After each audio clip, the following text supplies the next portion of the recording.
जब इंसान प्रकृति के साथ खिलवाड़ करता है तो प्रकृति भी अपने अंदाज में जवाब देता है। कभी बाढ़, कभी तूफान और कभी ऐसी त्रासदी बनकर जिसका जवाब मानव के पास नहीं होता है। चीन के तिब्बत में एक ऐसी घटना घटी जिसका खमियाजा नेपाल को भुगतना पड़ा। नेपाल की पहाड़ों से एक ऐसा तस्वीर सामने आया है जिसे देखकर कलेजा कांप जाता है। जिस नेपाल के पहाड़ों को नदियों, झरनों और खूबसूरत वादियों के रूप में जाना जाता था, इस देश में लोग घूमने जाते थे, वो नेपाल का पहाड़ मौत का सैलाब लेकर 5200 मीटर की ऊंचाई से नीचे उतरा।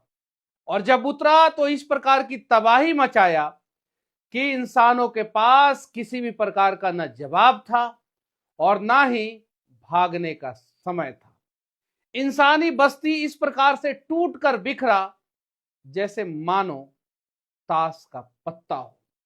26 अगस्त 2026 की सुबह नेपाल के रसुआ जिला के भोटेकोशी नदी ने एक ऐसा रौद्र रूप दिखाया कि देखते ही देखते सड़क, पुल, बाजार, बिजली परियोजना पानी के मलबे में समा गया।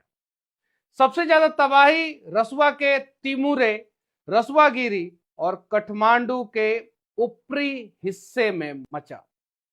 उसके बाद बाढ़ का पानी सैलाब बनकर नीचे उतरा और नीचे के इलाके में भी खूब तबाही मचाया। त्रिशूल नदी के रास्ते ये बाढ़ का पानी धीरे धीरे आगे बढ़ा। सबसे दर्दनाक बात यह है कि ये बाढ़ सिर्फ बाढ़ नहीं था। विशेषज्ञों के मुताबिक एक ग्लेशियर से बर्फ, चट्टान और मलबे का अचानक टूट जाना इस फ्लैश फ्लड का सबसे बड़ा कारण था। और 5200 मीटर की ऊंचाई से अगर यह फ्लैश फ्लड नीचे आता है तो यकीन मानिए तबाही और ज्यादा मचा।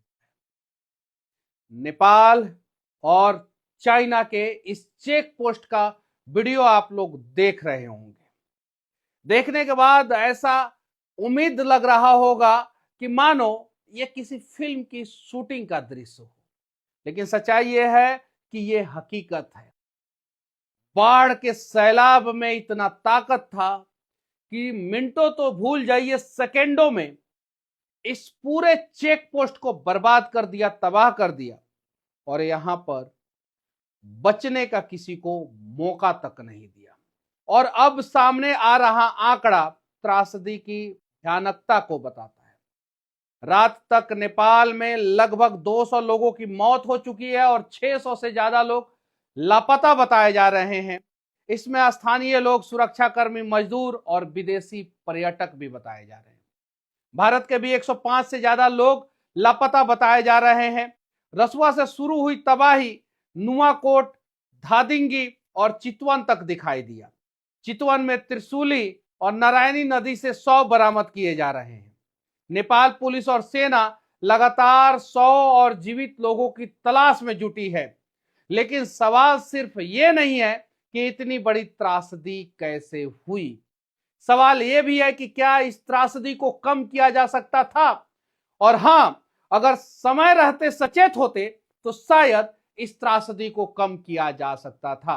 क्योंकि ठीक 1 साल पहले इसी तरीके का संकेत इसी नदी यानी भोटेकोशी नदी में नेपाल में चेतावनी मिला था। जुलाई 2026 में भोटेकोशी नदी में आई अचानक बाढ़ ने रसुआगिरी इलाके में तबाही मचाई थी। उस दौरान 9 लोगों की मौत हुई थी और 19 लोग लापता बताए जा रहे थे। और नेपाल चीन को जोड़ने वाला महत्वपूर्ण फ्रेंडशिप ब्रिज तक बह गया था। घर, ट्रक, बिजली और दूसरी महत्वपूर्ण संरचनाएं भी बर्बाद हो गई थी। उस समय की सबसे चिंताजनक बात यह थी कि नेपाल के अधिकारियों ने खुद माना था कि उन्हें बाढ़ की अग्रिम कोई सूचना चीन की तरफ से नहीं मिली। नेपाल के फ्लड फोरकास्टिंग डिवीजन के अधिकारियों के अनुसार उन्हें भोटेकोशी नदी में आई बाढ़ की जानकारी करीब सुबह 6 बजे मिली। जब बाढ़ आगे बढ़ चुका था, अधिकारी ने यह भी कहा कि चीन की तरफ से इस बार के बाढ़ में पहले कोई चेतावनी नहीं दी गई थी और ना ही कोई ऐसी व्यवस्था की गई थी ताकि नेपाल तक इंफॉर्मेशन आसानी से पहुंच सके। यानी पिछले साल प्रकृति ने चेतावनी दी थी, इस साल प्रकृति ने उसी जगह पर भयानक हमला किया और तबाही मचा दिया। तो क्या पिछले हादसे से पर्याप्त सबक नहीं लिया गया? यह सवाल आज नेपाल सरकार से पूछा जाना चाहिए, क्योंकि पहाड़ों में रहने वाले लोगों के लिए सिर्फ सड़क और पुल बना देना काफी नहीं है। उन्हें चाहिए 24 घंटा काम करने वाला ऐसा निगरानी व्यवस्था जो ग्लेशियर और ग्लेशियर का जो झील होता है तथा पहाड़ों का जो टूटना होता है, क्लाउड ब्लास्ट होता है, उसकी निगरानी कर सके और नदियों के जल स्तर के बारे में रियल टाइम जानकारी दे सके और सबसे महत्वपूर्ण गांव के आखिरी व्यक्ति तक चेतावनी पहुंच सके। और अब हमें मौसम और जलवायु के बदलते मिजाज को समझना होगा। हिमालय सिर्फ पहाड़ नहीं है, हिमालय एशिया का जीवन रेखा है, लेकिन तापमान बढ़ रहा है, ग्लेशियर तेजी से पिघल रहा है, बारिश का पैटर्न बदल रहा है और अचानक बेहद ज्यादा बारिश या बर्फ पिघलने की घटनाएं घट रही है, जिससे आम लोगों को तबाही का सामना करना पड़ रहा है। रॉयटर के अनुसार वैज्ञानिकों ने बताया था कि नेपाल पिछले 3 दशकों में अपने बर्फीले क्षेत्रों का लगभग 1/3 हिस्सा खो चुका है। हाल के वर्षों में बर्फ पिघलने की घटनाएं तेजी से बढ़ी है। यानी जिस पहाड़ को देखकर हमें सुकून मिलता था, वही पहाड़ जलवायु परिवर्तन के कारण अब हमें डरा रहा है। नेपाल के इस त्रासदी का असर सिर्फ नेपाल तक सीमित नहीं है। भोटे कोसी नदी आगे चलकर त्रिशूली नदी से जुड़ती है और यही जलतंत्र भारत में गंडक नदी के रूप में प्रवेश करता है, बागमती नदी के रूप में भी प्रवेश करता है, कोसी नदी के रूप में भी प्रवेश करता है। इसलिए नेपाल में पहाड़ों पर होने वाली घटनाओं का असर उत्तर प्रदेश, बिहार, पश्चिम बंगाल होते हुए बांग्लादेश तक दिखाई देता है। यही वजह है कि भारत के लिए नेपाल की आपदा सिर्फ पड़ोसी देश की समस्या नहीं है, यह हमारी भी चिंता है। भारत सरकार को अभी सिर्फ बयान जारी करने तक सीमित नहीं रहना चाहिए, जितना जल्दी हो सके उसे नेपाल के साथ मिलकर एक अस्थायी Bharat Nepal Himalayan flood early warning system तैयार करने की दिशा में काम करनी चाहिए।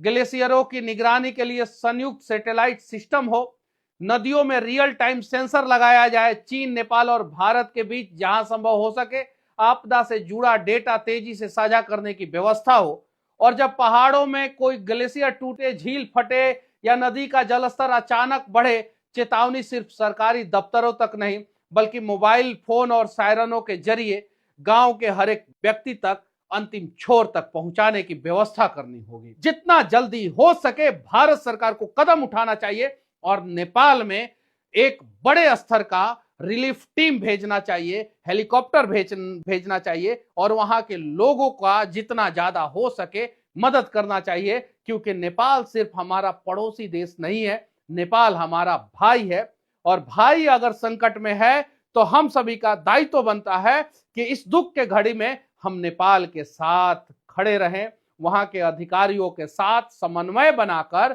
वहां के लोगों की जान बचाने की प्रयास करें। मैं मनीष कश्यप नेपाल के उन सभी परिवारों के प्रति संवेदना व्यक्त करता हूं जिन्होंने इस त्रासदी में अपने अपनों को खो दिया। मैं उम्मीद करता हूं कि जो लोग अभी लापता हैं वो सकुशल सुरक्षित अपने परिजनों से मिलने वापस घर लौट आए और जल्दी से जल्दी लौट आए। मैं भगवान से यही प्रार्थना करूंगा। साथ ही साथ नेपाल सरकार और भारत सरकार से मैं कहना चाहता हूं कि आपदा के बाद लाशों को गिनने से कोई फायदा नहीं होगा, एक ऐसा सिस्टम तैयार किया जाए जिससे लोगों की जान बचाई जा सके। इस दुख के घड़ी में हम सभी नेपाल के लोगों के संग थे। जय हिंद।